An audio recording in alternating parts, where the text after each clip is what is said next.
Awesome. So for today's activity, we are going to be doing a self-myofascial release on the peroneals. What self-myofascial release is used for? It's a flexibility technique used to inhibit overactive muscle fibers.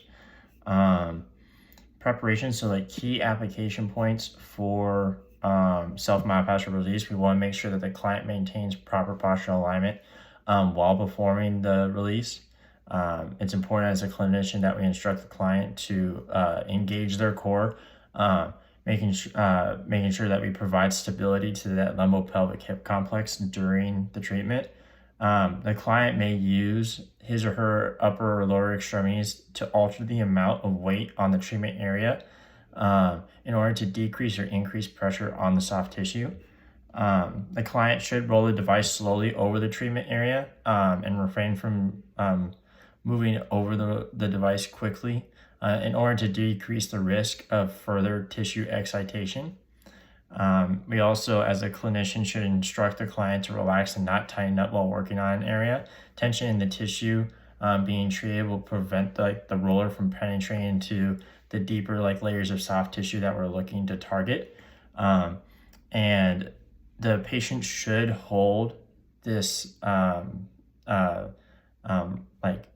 device that they're using to roll over. They should hold that spot for roughly about 30 seconds at maximal pain tolerance or 90 seconds in their minimal pain tolerance in order to find an effective release.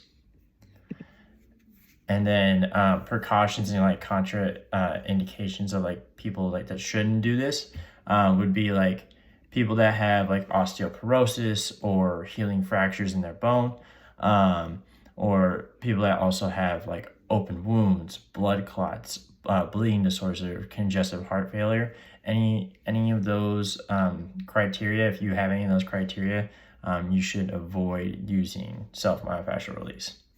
So I'll move the camera a little bit here, but we're going to do peroneal here. And so for peroneals, it's kind of hard to do a little bit of a plank on. Usually you can use a foam roller for a plank, but since I got a tennis ball, we're going to do this a little bit differently. What I'm going to do is peroneal is going to be right here on this lateral side of my leg. I'm going to put the tennis ball right in this area. And then all I'm going to do is I'm going to kind of move my leg up and down until I find that spot. And then once I find that little spot, I think one's right about here, I feel. I'm going to hold that here for 30 seconds. And if I want, I can kind of gradually put my leg pushing into it just a little bit forward, almost leaning my upper half of my body into the tennis ball.